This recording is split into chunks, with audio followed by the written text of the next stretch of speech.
don't know how that achievement was even remotely relevant. I knew there was a spell blocking them from saying stuff.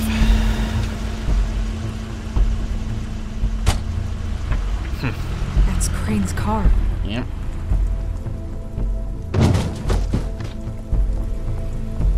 No, it's nothing you need to concern yourself with. I don't think so, at least. Shit. Hold on. Sheriff, is there something more I can help you with? Decided you want a taste of the wares? Oh, I see. Come to audition, you bitch. Where's Crane? Ichabod Crane? What would that nerd have with a place like this? Tell me what you know, now! Subtle.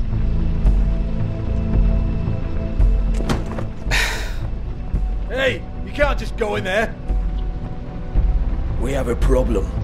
Tell me who did it! Just tell me who did it! I know you know! Mr. Crane, please, she can't help. I know you know what the plan is. I won't be held accountable for this. I can't. I'm sorry. You don't know what's going on. Just tell me. Oh my God, Bigby! Wait, don't. I didn't do anything. I promise you, I didn't do anything. These girls, the girls, they'll back me up. I just have to get this stupid ring working, that's all. They can't talk because of that spell. But once this ring gets through, I'll know what's going on and this whole thing will be over. That's all, please. I'm innocent, completely innocent. It's just let me show you. The ring won't work. Greenleaf sold you out. What? No, this'll work. I assure you, it must. I wouldn't. You. Damn you! Come on, please. Tell me who killed her. My lips are sealed.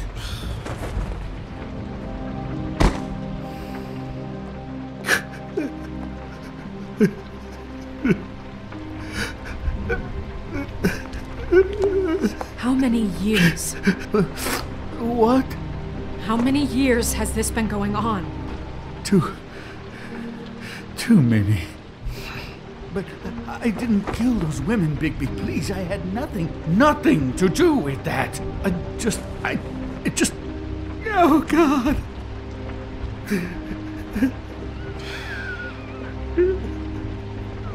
Are you all right? What happened to you? Were you always like this? Not always. It started as most things do, very, very small, nothing more than a thought. But I didn't kill that woman.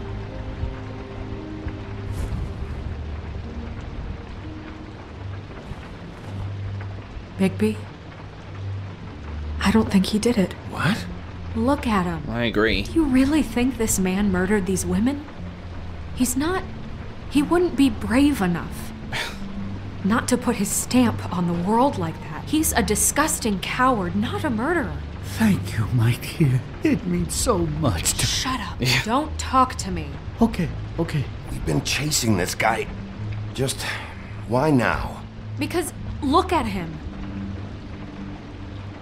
You said you found evidence of him defrauding Fabletown, of using our money for his own ambitions. That's one thing. But don't you have doubts he's a murderer? We've both known him for so long. I can't believe I'm hearing this. Did you see how he was acting when you showed up? Yes, I know how this... Why would he even come here if he wasn't covering his tracks? He thought he was being framed. And maybe he is. I want to say I agree. I do agree. I don't know. Okay, but if Crane didn't kill Faith and Lily, I'm sorry, but who the hell did? This is... You know, when I saw you come back here, I thought this was over. Now, I know, and I'm sorry, but... If the killer's still out there, I want to know who it is. This whole thing is bigger than Crane. He wouldn't have the stones to send the Tweedles after me. Somebody else is involved. Well, shit. I didn't intend for any of this to get so... You've been stealing money from Fabletown for years, haven't you? Yeah. We're not gonna kill you, so quit your shivering. Ichabod Crane, you are under arrest for the misappropriation of Fabletown funds. You have the right to counsel, the right to depose witnesses, But as of right now, you're coming with us. Get the fuck up. Now. I guess we know who's in charge, Sheriff. Sometimes it's fuzzy. You think you have what it takes to run that office? You think I didn't make sacrifices? I made sacrifices. And you won't be in that chair 1 minute before you have to give up something you care about just so the wheels don't fall off the goddamn wagon. I did the best I could with what I had, and the town took everything it could out of me. If I maybe took a little something back in return, then so be it. I have no regrets. Yeah, see, the thing of it is, we're better at this than you are.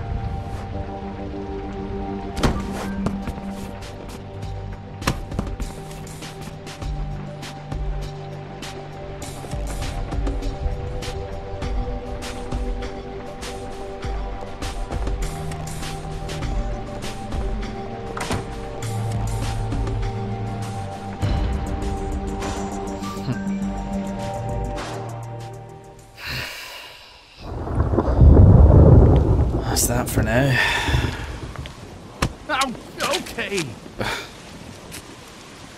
Stupid girls and their preposterous schemes. What are you saying?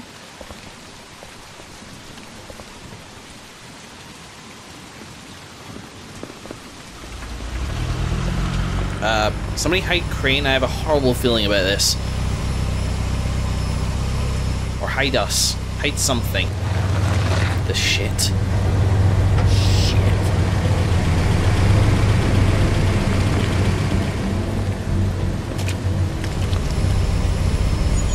I think the time for casual's gone.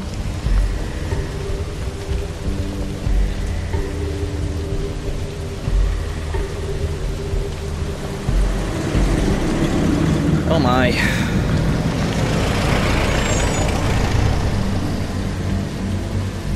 The Tweedles. Joy.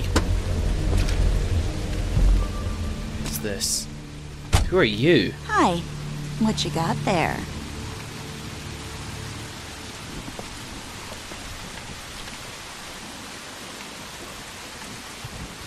Look, it's recently come under our attention that you're, how shall I put this, attempting to claim what is the personal property of the Crooked Man.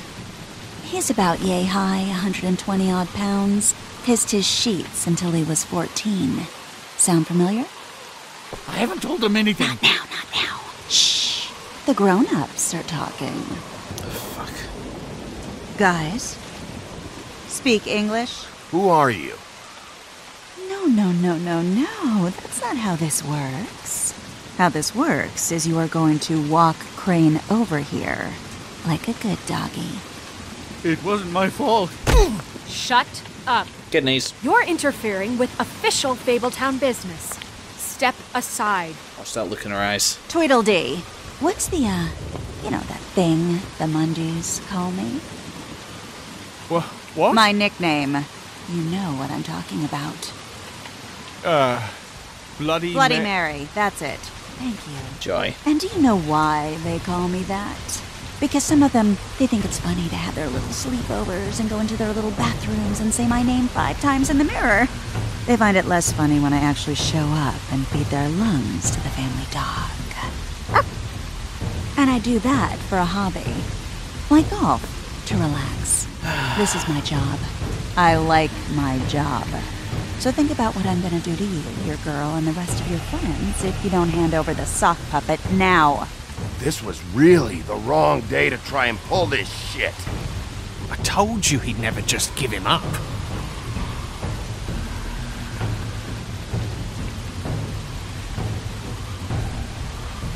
Fuck it. Whoa!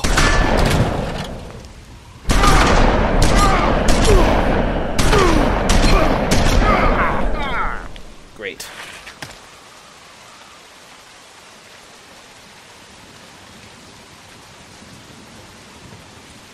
Bigby?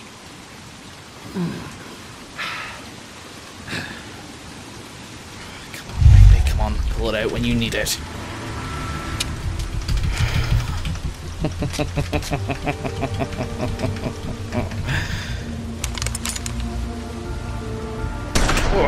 come on, come on.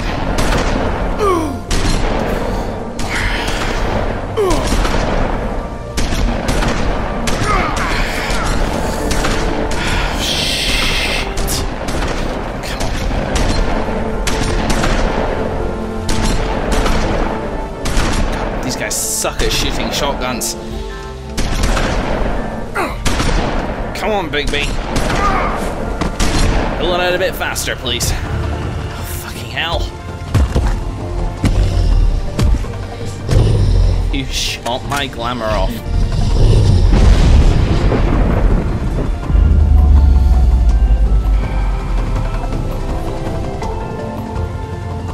Distraction the other thing. Ow! Ow! Okay. You're getting it then.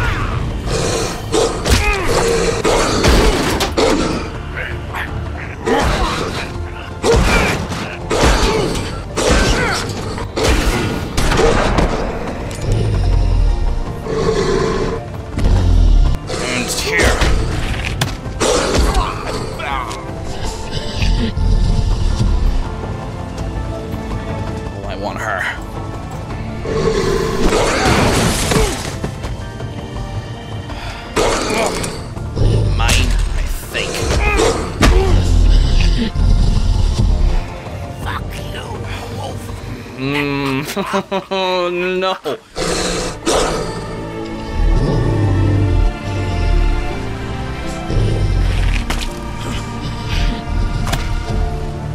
Come on. Point to elsewhere, for God's sake, Bigby.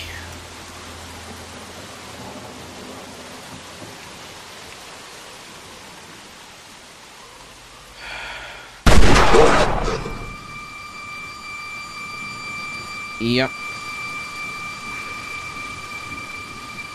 That is... Oh. It was a good show, but, you know, it just didn't know when to end.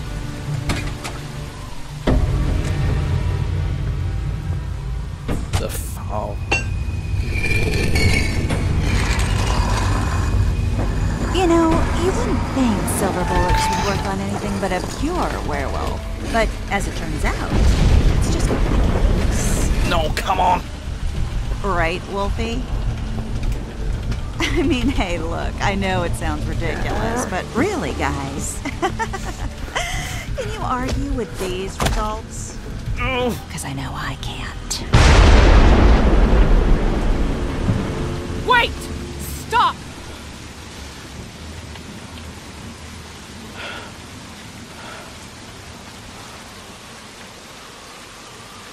Just take him, okay? Take Crane. Snow.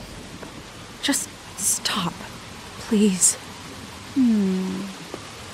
Yeah, I don't know. Snow. Don't do this.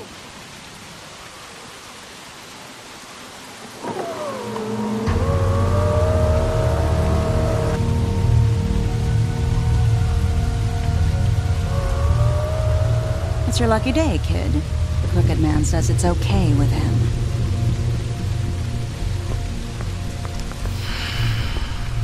Hello, Ichabod. Got a stomach ache?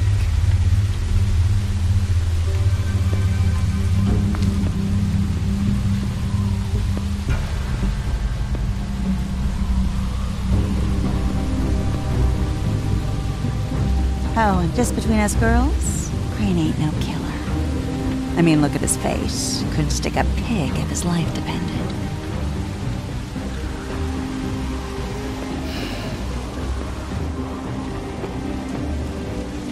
Kinda like your boyfriend here. Too pussy to ruin a Tweedle's day. Well, this is gonna be a beautiful relationship we have with you guys. Really, I mean it. I'm jazzed about it. Out with the old, in with the new. Long live the Queen. I'm sure we'll be in touch. See you around.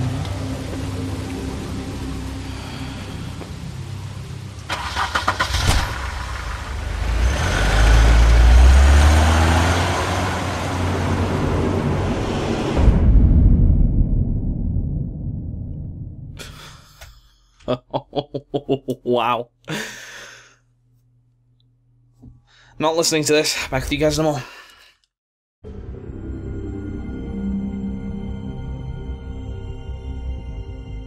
He's lucky to be alive, and he won't be next time if he keeps going like this. This is getting worse by the minute. We don't have time to sit around and wait for their next move. I'll get things under control. Woody, I'm not gonna tell you again. Back off, dog. This doesn't concern you. What you want to talk about? I just wanted to, about last night. After what they did to you, are you even gonna be able to stop them? Don't hold out on me, Jack. You've always got some angle. Not this time. I know when a mark's not worth the trouble. Do you? Don't make me come down there to deal with you. I don't want it. You don't want it. Then again, you don't have much choice at this point, do you? Oh, that one took forever. Do you know how awkward it is to have to, like, speak after that thing goes and, like, still try not to pay attention to what happens? I have to sit here singing to myself. Oh. Holy shit. Well, I'm going to talk about opinions and shit like that in a second. Let's go through the choices first. You and 80.7% decided not to interrupt smoke, because that would have been a douche thing to do. 40% went to Holly's place first, so I was with the majority on that one. It made the most sense. We never saw Crane's apartment. I'm not entirely sure we needed to, honestly. It was... whatever. It's fine. Yep. We did offer a job to Flycatcher. I don't see why not. I doubt he's the murderer. Did not burn the Greenleaf tree. 55% showed Tweedledum mercy. Yeah.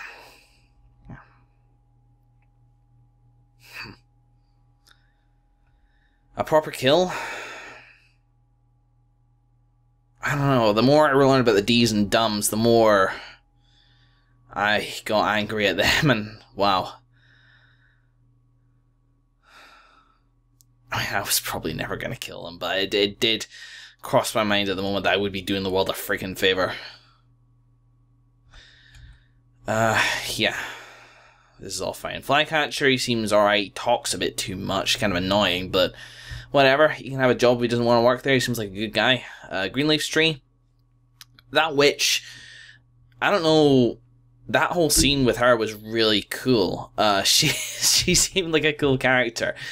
And she was very well voice acted and such like that. And the music during that was really good. It was a short scene, but that will stick out for me in the future. Okay. Join the discussion now. Visit the Wolf Among Us community pages. Let's view the credits. And I'll be back to talk about what I thought of this episode of Nemo. How do I... previous menu? That's it, right? Previous menu. Urgh! Every freaking time.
Oh, frame jump, frame jump, frame jump. Am I about to get crashed? That would be really bad timing. Nope, we are good. Holy hell. Wow. Wow. Episode 1 was good. It was really good. Episode 2 was okay. I liked episode 2. Episode 3 blew me the fuck away. That was awesome. Oh god, the drama and that was really intense, interesting situations throughout. I enjoyed tracing Crane. There was more stop gaps that I felt like I could, you know, speak and commentate. I know that's a bit of a Let's Playing concern, so it's kind of hard to...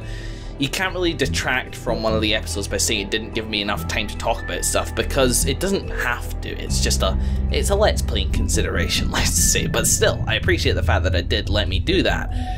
Oh man, that was really good. I'll talk about that a bit more in just a second, but we have probably a couple of episode entries in the Book of Fables to have a look at. Flycatcher. A former prince turned into a frog by a witch. Oh, that was you? Holy shit.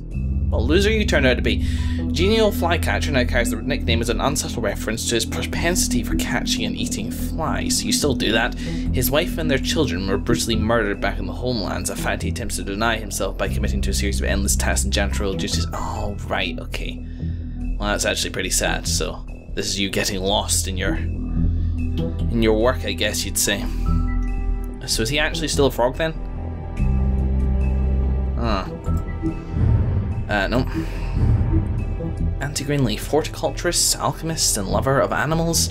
Auntie Greenleaf is one of the few rogue witches still living outside of the 13th floor, unsupervised and unrestricted. Rumoured to have lost a daughter in the homeland, she suffers paranoia and lost a daughter. And depressive mood swings, and will only venture outside at regular hours under the guise of an ethereal white deer, an oft-whispered spectre of Brookhaven natives. That's interesting. She was an enjoyable character, I liked interacting with her. She had style, I liked it. Yeah. And we brought her low, didn't we? With the threat to burn her livelihood. That was out of line of Snow. I'm sorry, but it was. I appreciated that Snow said, oh, this and this happened, but she was really just... She was mad about what Crane did, and I don't blame her for being mad, but she did not, in that moment, separate her personal feelings from her job. Same with what Snow did at the end there, but I'll talk about that in a bit. Glamour tube. Handy disguise. Glamours can be produced in a variety of ways, but one of the most common, due to its ease of use, is to take a small hauled out tube or container and place within it several items unique to whoever the caster wants to copy. A witch is required for the reactionary charm. Two downsides of this type of glamour is that totally unique appearances are completely impossible, yeah, I was going to say actually, and the nature of the vessel makes it quite unstable. One wonders, I guess she still had something of her daughter's from back in the homeland in order to make her glamour. That's pretty sad. Ring of Dispel, the Arthurian band. Reputed to be fashioned by a Byzantine clan in an attempt to ward off a coven of witches, the Ring of Dispel, or Dispelling Ring, or Magic Cancelling Ring, eventually was given to Lancelot by the Lady in the Lake. Recovered by the business office after the emigration to New Amsterdam. Really? That was where it came out? Okay. It was assigned to Greenleaf for caretaking. Bloody Mary. The urban legend, the true history of the person known as Bloody Mary is almost completely unknown, even to fables most acquainted with its members. Her name, Mary, at least is not up for contention, nor is her penchant for shocking violence, an inlaid resistance to magic and spells, and a strange ability to use any reflective surface as a portal, effectively short-cutting space and time, thought by Mondays to be the wailing apparition of a childless ghost, though any evidence of that is as yet unseen. Her! Oof, I don't know if any characters made a stronger impression on me than her. I saw her, I immediately wanted to fight her. Look at those eyes. You see, as soon as we seemed to put up any sort of a fight, her eyes, she looked glad that we were gonna make a fuss. She looked glad that she would have had the chance to kill us. She had the woodcutter's axe. I wonder where she got that from. The woodcutter. No way. No way was the woodcutter helping her. I don't know. It works for the Crooked Man, who looks interesting. Was the Crooked Man, I wonder, a fable in his Was that his name as a fable? Or has he taken on an alias since? He's the Crooked Man. Could be some major villain from some point in time, but under a different name now. He looked... well, let's say that he looked like 1,000 big chin, beardy villains. My first thought was Captain Hook. And that may be correct. This may be ironic laughter I just had, but I don't know, I guess we'll just see. Why? With Crane. And you hear that? She made a reference to got a stomachache? She made a reference to his ulcers, which was interesting. I don't know how that would even be relevant. Well, he gets ulcer cream on the black market? I really doubt that. Her. It'll be really interesting to see what happens with her in the future. That's pretty bad. Alright. 2 more episodes to go. That was amazing. I can't even... It felt the right length, whereas episode 2 felt a little bit shorter. It was really interesting, really well dramatized. I only have a couple of gripes. One was that when Crane said he wasn't the murderer, I wanted to have the option to be able to say, yeah, I think you're right. Because I did. By then, I never thought that Crane quite fit the profile of a murderer. Just instinct, you know? And so, not having that option at all, it was one of those moments where it felt like the story was trying to railroad me into making it, oi, woodsman, bitch, trying to railroad me into saying something, or to making Big B, sorry, think something, which I didn't think, which does take you out of the story just a little bit. And I think my only other gripe was that when I was holding up D or Dumb, or I think it was Dumb. Interesting that we got the opportunity to kill Dumb and not D, because Dumb was the one that we never actually spoke to. I don't know, maybe that depersonalized him a little bit, but the D and Dumb, they're more or less interchangeable. Well, we spoke to him a bit, but he had a shotgun in the back at the time. So, yeah, but that's the only 2 sort of gripes that come into my head, and they were minor at best. I really, really enjoyed that episode. Full of drama, like good choices which I had to think about. Like I said, enough downtime so that I could sort of collect my thoughts. Felt like I knew what I was doing when going forward, and more interaction with some of these characters, which I'm really getting to sort of know and like these days. Beauty and Beast walking past there. By the start of the episode, as far as I was concerned, they were kind of a burden. You know, they were like, "Oi, you're drinking," and wait, don't, Wolf, don't go. And I was like, "No, I really need to go, guys. Just go sort out your maritals just elsewhere on my time. I don't have time for this right now." But hey ho, that's not their fault or the writer's fault either. But just a side note, they were just in the way for me at that time. And Gren and Holly in that, I love that scene with at Holly's bar. That was certainly something. It was good to see the woodsman again, because he was noticeably absent from the last episode too. And it's good to hear that he hasn't gone on the run or anything like that, and that he's still pottering about there. He definitely didn't do it. Definitely. Although he did have the woodsman's axe, which is interesting. One wonders if Bloody Mary would have had that if I'd taken the woodsman in the first place. Probably, but you never know. You never know. And there you go, Crane. I don't know what's in store for you. I'm sorry, Snow let you go. It was interesting that that wasn't my choice as well. That Snow made a decision, made a hard decision. I think that was something that was out of your hands, kind of, but really intense, and it's kind of having somebody else have to make a hard decision around you. A, goes towards the feeling that me and Snow are kind of in this together, and B, just it makes this whole story a lot more vivid. Another thing about right at the end there, the fight there at the end. I don't remember if we had another fight in this episode. I actually forget, but in the last episode I had a problem with. Whenever I was fighting, I felt like I couldn't really go for gold with it. I didn't really want to win those fights, because, in particular the one with the Beast, I don't remember if there was another one either. I have a poor memory for fights apparently, but I didn't want to beat Beast to a pulp. But when the Tweedles, sorry, when they started laying into me with their shotguns, oof, I wanted to become the wolf. I wanted to become the thing that I've spent my entire time in this game trying to get away from. that wolfish side of me. The violent side. And it's very impressive that the game is able to put you in that moment and make you want to become that guy. Couldn't kill dumb, but that's understandable. I think we made our point clear. So yeah, I had a ton of reasons to be impressed with episode 3 there. Nice one, Telltale Games. I think I've rambled enough about this episode. You guys were all there. I'm sure you know why it was good. So we'll pick up episode 4 pretty soon. In the meantime, thank you very much for watching, everybody. And I will see you in the next episode.